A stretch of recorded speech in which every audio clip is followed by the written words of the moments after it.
Hello students, welcome back to the video series on computer programming. આ video લેક્ચરની અંદર આપણે unit 6 introduction to array study કરીશું. તો ચાલો સ્ટાર્ટ કરીએ. તો સૌથી પહેલા આપણે એરેની ડેફિનેશન સમજીએ. Array is collection of data of same data type. Array શું છે? એક કલેક્શન ઓફ ડેટા એટલે કે એકથી વધારે ડેટા, પણ આ ડેટા છે એ સેમ ડેટા ટાઈપનો છે. તો આ ડેફિનેશનને આપણે ડિટેલમાં સમજવી હોય તો પહેલાં નીડ ઓફ એરે મતલબ કે એરેને ઇન્ટ્રોડ્યુસ શું કામ કરવામાં આવ્યું છે પ્રોગ્રામિંગ લેંગ્વેજની અંદર, આ પહેલાં સમજીએ. જો તમે કોઈ નોર્મલ વેરિયેબલ લો તો એ નોર્મલ વેરિયેબલની અંદર એક પર્ટિક્યુલર ટાઈમે એમાં ફક્ત ને ફક્ત એક જ વેલ્યુ તમે સ્ટોર કરી શકો. ઓકે, ફોર એક્ઝામ્પલ હું અહીં એક વેરિયેબલ લઉં છું એક્સ નામનો, અને એક્સની અંદર વેલ્યુ અત્યારે 10 સ્ટોર કરેલી છે. જો હું આમાં નેક્સ્ટ લાઇનમાં લખું છું x is equals two 15, okay, તો એક્સની જૂની વેલ્યુ છે એ ડિલીટ થઈ જશે 10 વાળી, અને નવી વેલ્યુ રહેશે ધેટ ઇઝ 15. ક્લિયર? તો આપણે શું કહીએ કે કોઈ એક પર્ટિક્યુલર ટાઈમે એક વેરિયેબલની અંદર આપણે એક જ વેલ્યુ સ્ટોર કરી શકીએ. આ નોર્મલ વેરિયેબલનો ડિસએડવાન્ટેજ છે. એટલે એરેને ઇન્ટ્રોડ્યુસ કરવામાં આવ્યું. ફોર એક્ઝામ્પલ કે મારે એક ક્લાસની અંદર 60 સ્ટુડન્ટ્સ છે, અને આ 60 સ્ટુડન્ટ્સના માર્ક્સ મારે એક વેરિયેબલની અંદર સ્ટોર કરવા છે, તો એ પોસિબલ નથી. ક્લિયર? તો એના માટે આપણે શું યુઝ કરશું? એરે, જેની અંદર એક જ વેરિયેબલની અંદર આપણે એક કરતાં વધારે વેલ્યુ સ્ટોર કરી શકશે. તો એરેથી આપણને શું હેલ્પ મળે છે? Array helps us to store multiple values. એક કરતાં વધારે વેલ્યુ સેમ વેરિયેબલની અંદર સ્ટોર કરવા માટે તમને એરે હેલ્પફુલ છે. તો ફર્સ્ટ છે how to declare an array. તો એની સિન્ટેક્સ નોર્મલ વેરિયેબલના ડિક્લેરેશન જેવી જ છે. નોર્મલ વેરિયેબલનું ડિક્લેરેશન તમે શું કરશો? પહેલાં તમે ડેટા ટાઈપ લખશો, ઇન્ટ હોય, ફ્લોટ હોય, કેર હોય, આવું આપણે ડેટા ટાઈપ લખશી. પછી સ્પેસ કરીને વેરિયેબલનું નામ. તો સેમ અહીંયા ડેટા ટાઈપ સ્પેસ વેરિયેબલનું નામ, પણ એના પછી અહીંયા આપણે સ્ક્વેર બ્રેકેટની અંદર સાઇઝ ન્યુમેરિક વેલ્યુ લખશું, જે એની સાઇઝ છે. ફોર એક્ઝામ્પલ કે મારે 5 નંબર્સ સ્ટોર કરવા છે એક વેરિયેબલની અંદર, તો હું ઇન્ટ એક્સ સ્ક્વેર બ્રેકેટમાં 5 લખીશ. ક્લિયર? કારણ કે મારે 5 નંબર સ્ટોર કરવા છે. જો મારે 8 કેરેક્ટર સ્ટોર કરવા હોય તો હું કેરેક્ટર ડેટા ટાઈપનો યુઝ કરીશ, વેરિયેબલનું નામ આપીશ અને સ્ક્વેર બ્રેકેટમાં 8 આપી દઈશ. 8 શું બતાવે છે? સાઇઝ બતાવે છે કે તમે કેટલી વેલ્યુ એમાં સ્ટોર કરી શકશો. ઉપરના વેરિયેબલમાં 5 લખ્યું છે, તો એમાં હું 5 અલગ અલગ ઇન્ટીજર ડેટા ટાઈપ વાળી વેલ્યુ સ્ટોર કરીશ. નીચે 8 આપેલું છે, તો 8 અલગ અલગ કેરેક્ટર્સ સ્ટોર કરી શકીશ. તો આ રીતના આપણે એરેના વેરિયેબલને ડિક્લેર કરી શકીએ છીએ. ક્લિયર? બહુ જ સિમ્પલ છે. Next, float array 4. ક્લિયર? તો અમે ફ્લોટ ડેટા ટાઈપ વાળો એરે ડિક્લેર કર્યો. અહીંયા સાઇઝ શું સ્પેસિફાઈ કરે છે કે તમે કેટલી વેલ્યુ સ્ટોર કરી શકો છો એરેની અંદર. નેક્સ્ટ ઇમ્પોર્ટન્ટ પાર્ટ છે કે memory allocation of array variable કઈ રીતના થશે. તો અહીંયા મેં એક્સ નામનો એરે ડિક્લેર કર્યો છે, તો એક્સ નામના એરે માટે આ રીતના મેમરી અલોકેશન થશે. આ એરેની અંદર ઓલરેડી મેં 3 વેલ્યુ અસાઇન કરેલી જ છે કે 13, 17 અને 11. ક્લિયર? તો આ આખો જે મેમરી અલોકેટેડ છે એને આપણે કહેશું એરે. કોઈ એક પર્ટિક્યુલર વેલ્યુ છે એને આપણે કહેશું એલિમેન્ટ. અને કોઈ પણ એલિમેન્ટને તમારે પોઈન્ટ કરવો હોય, એરેની અંદર બહુ બધા એલિમેન્ટ્સ છે, તો તમારે કોઈ પણ એલિમેન્ટ્સને પોઈન્ટ કરવો હોય તો તમે શેનાથી કરી શકો છો? ઇન્ડેક્સથી કરી શકો છો. એરેના દરેક એલિમેન્ટને કંઈક ઇન્ડેક્સ આપેલી છે, અને આ ઇન્ડેક્સિંગ હંમેશા 0થી સ્ટાર્ટ થશે. એટલે કે સૌથી પહેલો એલિમેન્ટ હશે એને 0 આપવામાં આવશે, એના પછી 1, એના પછી 2. એટલે બાય ડિફોલ્ટ જો તમે n સાઇઝનો એરે ડિક્લેર કર્યો છે, કેટલી n, તો લાસ્ટ ઇન્ડેક્સ શું આવશે તમારું? n-1. કારણ કે 0થી સ્ટાર્ટ થાય છે, એટલે 0થી લઈને n-1 સુધીમાં ટોટલ n એલિમેન્ટ્સ આવશે. તો સપોઝ કે હું આવું સ્ટેટમેન્ટ લખું છું x3 ઇઝ ઇક્વલ્સ ટુ 15. તો આ સ્ટેટમેન્ટથી શું થશે કે મેમરીની અંદર એક્સ એરેમાંથી થર્ડ એલિમેન્ટમાં 15 વેલ્યુ કોપી કરી દેવામાં આવશે. તો આ રીતના અહીંયા વેલ્યુ લખાઈ જશે. નેક્સ્ટ સ્ટેપની અંદર હું કદાચ એવું લખું છું x1 ઇઝ ઇક્વલ્સ ટુ 25. તો હું x1 ઇઝ ઇક્વલ્સ ટુ 25 લખીશ તો જૂની વેલ્યુ છે એ ડિલીટ થઈ જાય છે અને નવી વેલ્યુ ત્યાં આવી જશે 25.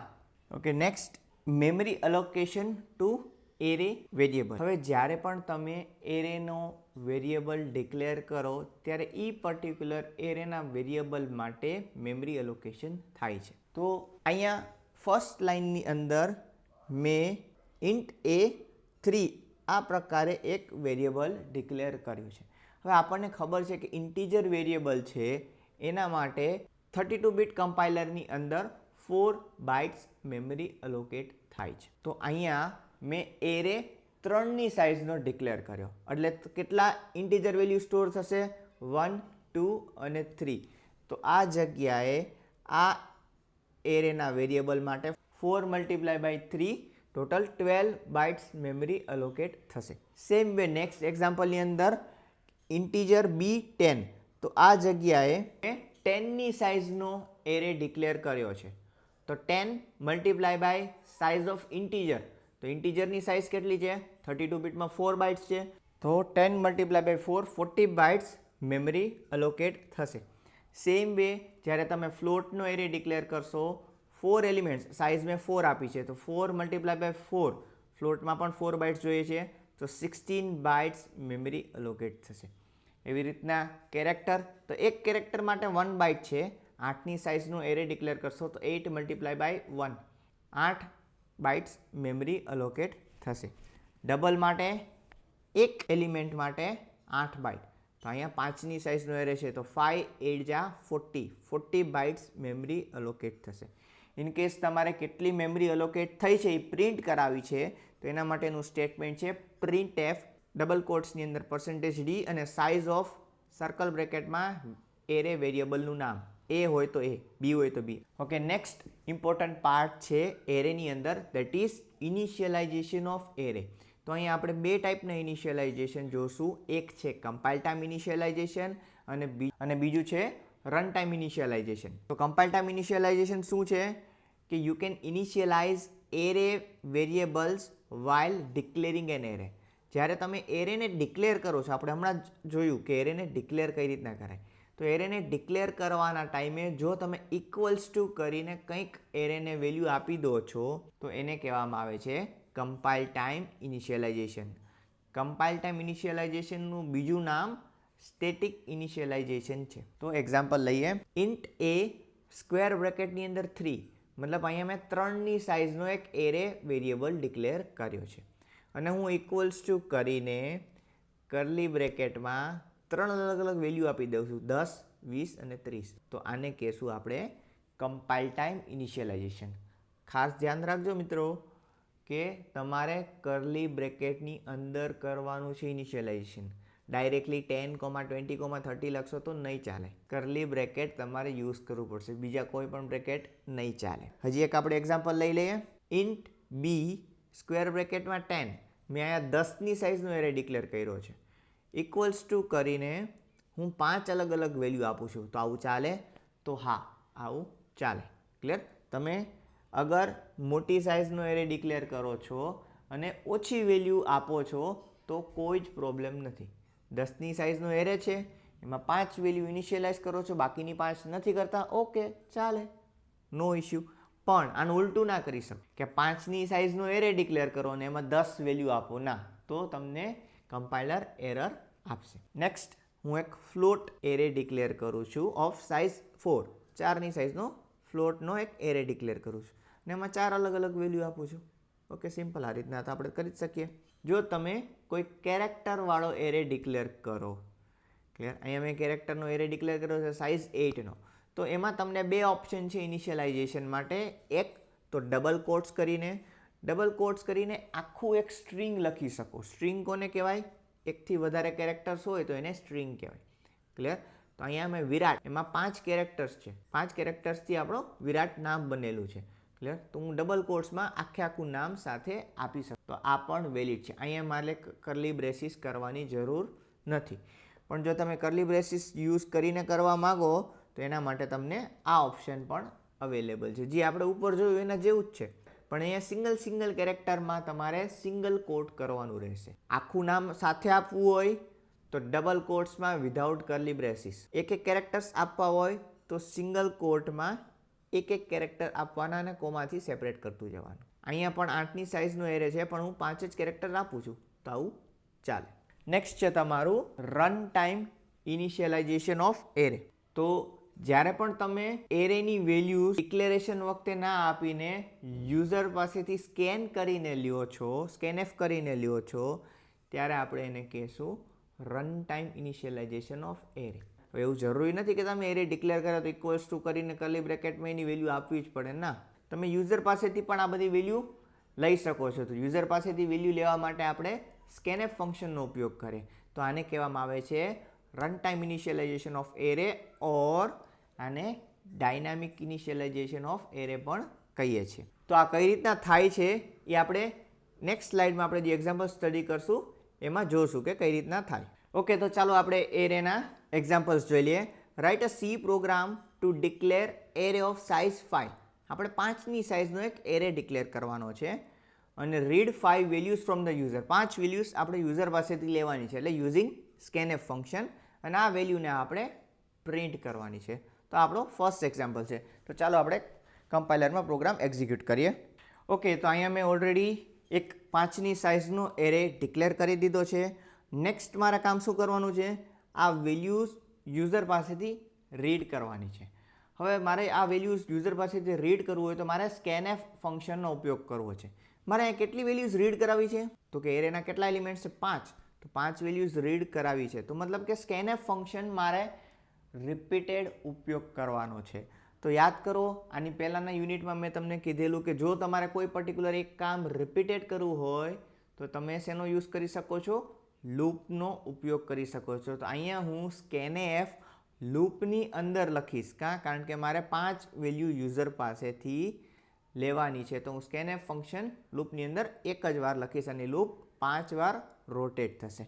ચલો, મારે કાઉન્ટર વેરિયેબલ તરીકે હું આઈ નામનો વેરિયેબલ ડિક્લેર કરું છું. હવે અહીંયા મારે એરે છે એની ઇન્ડેક્સ ક્યાંથી સ્ટાર્ટ થાય? કારણ કે એરેના ફર્સ્ટ એલિમેન્ટ 0, એના પછી નેક્સ્ટ 1 એલિમેન્ટ 2, 3, 4. ક્લિયર? એરેમાં ઇન્ડેક્સિંગ છે એ 0થી સ્ટાર્ટ થાય છે એટલે 0થી લઈને 4 સુધીના એલિમેન્ટ મારે સ્કેન કરવાના છે. તો હું આઈને 0થી ઇનિશિયલાઇઝ કરીશ. ક્યાં સુધી? તો કે 4 સુધી. તો હું લેસ ધેન ઇક્વલ્સ ટુ 4 આપી દઉં છું. મારે એરેના કયા કયા એલિમેન્ટ્સ છે? A0, A1, A2, A3, A4. આવી રીતના મારા 5 એરેના એલિમેન્ટ્સ છે અને I++. અને અહીંયા હું શું લખીશ? Scanf %d.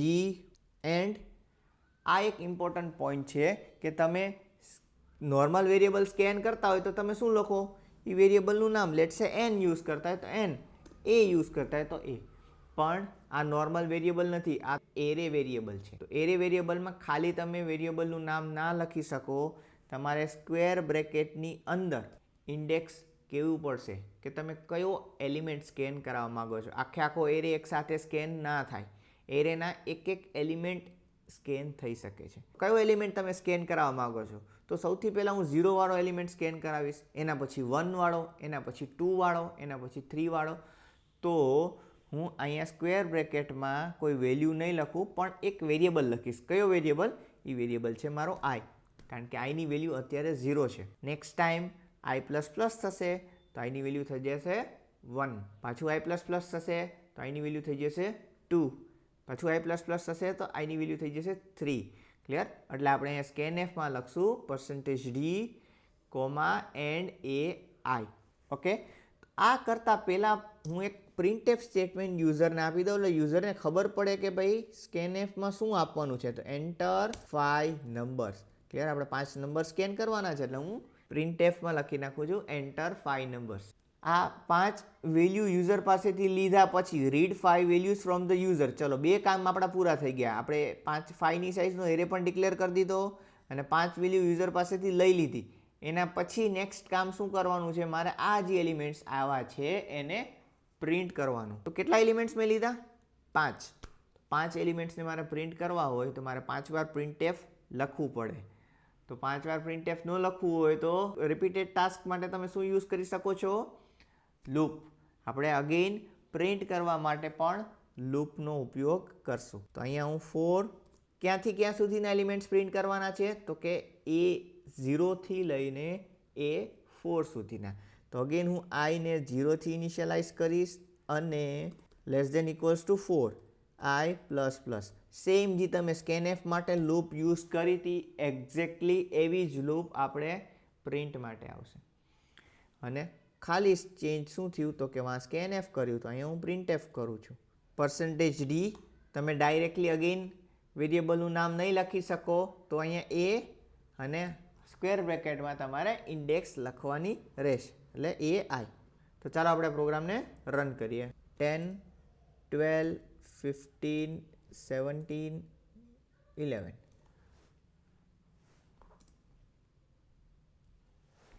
ઓકે, મારું આઉટપુટ સિંગલ લાઇનમાં આવે છે તો એના માટે હું શું કરું છું અહીંયા /n લગાવી દઉં છું તો આઉટપુટ અલગ અલગ લાઇનમાં મળશે. ચાલો આપણે પાછો પ્રોગ્રામ રન કરીએ.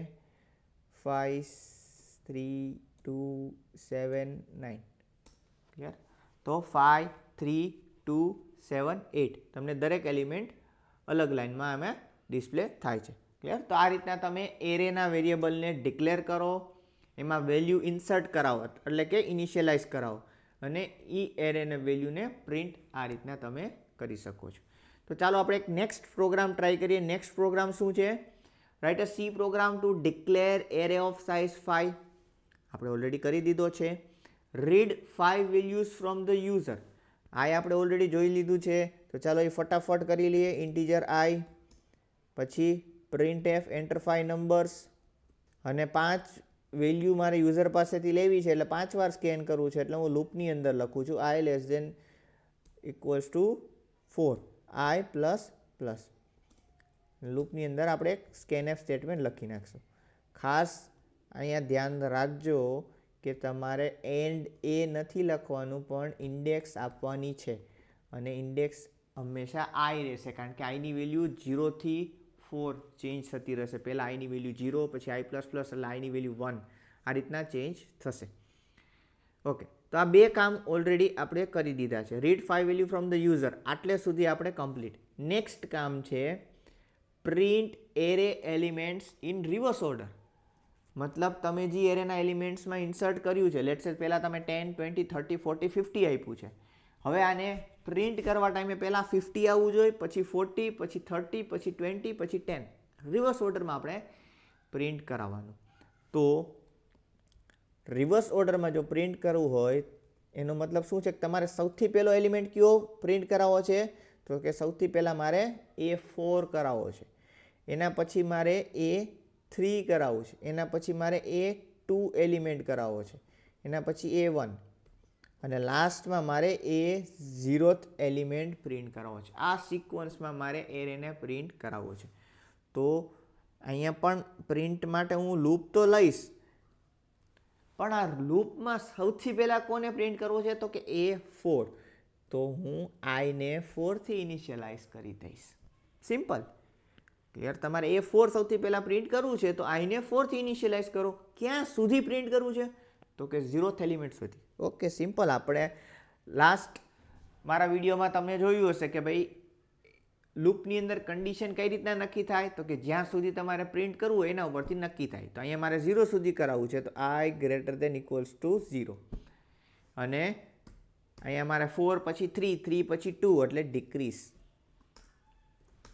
અને હું કરીશ પ્રિન્ટએફ %d AI અને મારે દરેક એલિમેન્ટને નવી લાઇનમાં પ્રિન્ટ કરવો છે એટલે હું અહીંયા /n આપી દઉં છું.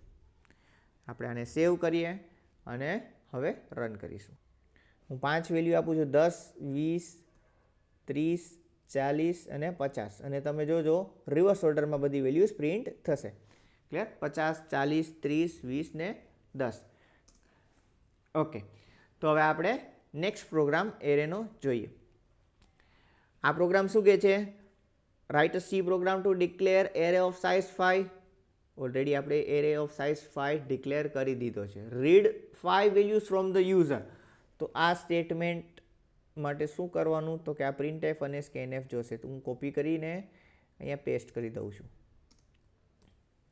ચલો, તો આપણું એ કામ પણ કમ્પ્લીટ થઈ ગયું. એના પછી આપણને શું કહેવામાં આવ્યું છે? એના પછી આપણને કહેવામાં આવ્યું છે print addition and average of all the elements. મતલબ કે તમારે જેટલા પણ એલિમેન્ટ્સ છે, અહીંયા કેટલા 5 એલિમેન્ટ્સ છે, તો 5 એલિમેન્ટ્સનું એડિશન પ્રિન્ટ કરો, ટોટલ પ્રિન્ટ કરો. લેટ્સ સે 10 20 30 40 50 તમે આપો તો તમારો આન્સર શું આવે? 10 + 20 30, 30 + 30 60, 60 + 40 100, 100 + 50 150. તો ફાઇનલ આન્સર તમારો 150 આવશે. ક્લિયર? સમમાં એવરેજમાં શું આવશે? તો કે એવરેજ 150 ડિવાઈડ બાય 5 એટલે તમને આન્સર આવશે 30. તો તમારી એવરેજ આવશે 30. ક્લિયર? તો આ આપણે પ્રિન્ટ કરાવવાનું છે. તો ચલો આપણે આ કઈ રીતના કરીએ જોઈએ. તો આના માટે પહેલાં આપણને બે અલગ અલગ વેરિયેબલ જોશે. એક તો ઇન્ટીજર સમ, જે આપણને એડિશન સ્ટોર કરીને રાખશે આપણું, અને બીજું ફ્લોટ એવરેજ. એવરેજને આપણે ફ્લોટ શું કામ લઈએ છીએ? કારણ કે જનરલી એવરેજ છે એ પોઈન્ટમાં આવે એટલે આપણે એને ફ્લોટ લઈએ છીએ. તમે જ્યારે જ્યારે યુઝર પાસેથી એક એલિમેન્ટ સ્કેન કરાવો છો તો એ એલિમેન્ટને તમારે સમ નામના વેરિયેબલની અંદર એડ કરાવી દેવાનું. જ્યારે જ્યારે હું યુઝર પાસેથી એક વેલ્યુ લઉં છું, લેટ્સ સે ફર્સ્ટ ટાઈમ યુઝર સ્કેન કરીને 10 આપે છે, તો 10 વેલ્યુ હું સમમાં એડ કરી દઈશ. નેક્સ્ટ ટાઈમ યુઝર 20 આપે છે તો હું 10માં 20 એડ કરીશ એટલે મારો થઈ જશે ટોટલ 30. એના પછી યુઝર લેટ્સ સે 25 આપે છે તો 30માં મારે કેટલા એડ કરવાના? 25 એટલે 55 થઈ જશે. તો આ રીતના મારે એડિશન કરાવવું હોય તો મારે શું સ્ટેટમેન્ટ લખવું પડે? Sum is equals to sum plus A of I. Okay, તો આ સમ નામના વેરિયેબલની અંદર 5 એલિમેન્ટનું એડિશન સ્ટોર થઈ જશે. તો લૂપની બહાર અગર હું આ પ્રિન્ટ કરાવું છું, લૂપની બહાર અગર હું સમ નામનો વેરિયેબલ પ્રિન્ટ કરાવું છું તો મને 5 એલિમેન્ટનું એડિશન સ્ક્રીન ઉપર ડિસ્પ્લે થશે. ચલો આપણે આ ટ્રાય કરીએ. પછી આપણે એવરેજ માટે પણ જોશું. ઓકે, અહીં હું આઈ નામનો વેરિયેબલ ડિક્લેર કરતા ભૂલી ગયો હતું, તો ચાલો આપણે એ કરી દઈએ. 10, 20, 30, 40, 50 અને છેલ્લે તમને સમ ઇઝ 150 પ્રિન્ટ થાય છે. ઓકે, જો હવે તમને સમ મળી ગયું તો સમમાંથી એવરેજ ફાઇન્ડ કરવું તો બહુ જ ઇઝી છે. કઈ રીતના ફાઇન્ડ થાય? તો કે average is equals to sum divide by number of elements કેટલા છે? 5. તો average is equals to sum divide by 5. અને અહીંયા ખાસ મારે શું જોઈએ છે કે મારો આન્સર છે એ પોઈન્ટમાં આવી શકે, તો મારે એક્સપ્લિસિટ ટાઈપ કન્વર્ઝન કરવું પડશે, FLOT. ક્લિયર? બાકી શું થશે કે તમારો આન્સર હંમેશા ઇન્ટીજરમાં જ આવશે. ક્લિયર? કારણ કે બે ઇન્ટીજર વચ્ચેનું ડિવિઝન ઇન્ટીજર જ આવે. ઓકે, આ એક સી લેંગ્વેજનો રૂલ છે. એટલે અહીંયા મારે આન્સર પોઈન્ટમાં જોતો હોય તો મારે શું કહેવાનું? એક્સપ્લિસિટ ટાઈપ કન્વર્ઝન કરવાનું કે સમ છે એને ફ્લોટ કન્સિડર કરીને સોલ્વ કરો એટલે તમને આન્સર પોઈન્ટમાં મળશે. Next printf %f. અહીંયા આપણે લખી નાખીએ /n એવરેજ ઇઝ. ઓકે, અને ચાલો હવે આપણે રન કરીએ પ્રોગ્રામને. 10, 20, 30, 40, 50 અને આપણે એને એન્ટર કરશું એટલે મને સમ મળી ગયું 150 અને એવરેજ મળી ગયું 30.000. ઓકે, તો આ રીતના આપણે એરેના એલિમેન્ટ્સનું એડિશન અને એવરેજ ફાઇન્ડ કરી શકીએ છીએ. Topic is array characteristics. તો array holds element that have same data type. એરેની અંદર જેટલા પણ એલિમેન્ટ્સમાં તમે વેલ્યુ સ્ટોર કરો છો એ બધાની વેલ્યુ સેમ ડેટા ટાઈપની હોવી જોઈએ. એવું ના ચાલે કે ભાઈ એક છે એ નંબર છે અને બીજો એક કેરેક્ટર છે. આવું તમે એક સિંગલ એરેની અંદર સ્ટોર નથી કરી શકતા. આના માટે એક નવો ડેટા ટાઈપ તમારી પાસે અવેલેબલ છે, જે આપણે એસીપીમાં ભણશું. એનું નામ છે સ્ટ્રક્ચર. ક્લિયર? એ આપણે સેકન્ડ સેમમાં એસીપી સબ્જેક્ટમાં સ્ટડી કરશું.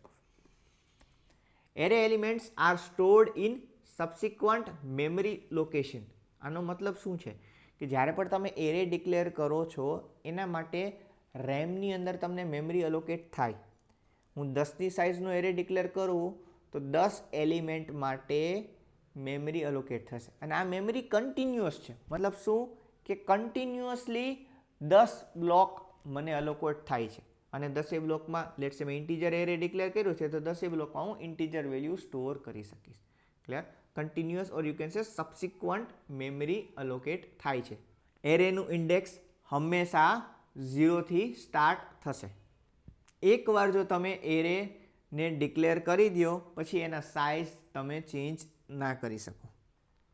એરેની અંદર આપણે જોયું કે 5ની સાઇઝનો એરે ડિક્લેર કરો તો એમાં ટોટલ 5 એલિમેન્ટ્સ હોય. તો આ પાંચેય એલિમેન્ટ્સની અંદર આ પાંચેય એલિમેન્ટ્સને તમે ડિફરન્શિએટ કઈ રીતના કરી શકો છો? તો આ પાંચેય એલિમેન્ટ્સને તમે ઇન્ડેક્સિંગથી ડિફરન્શિએટ કરી શકો છો.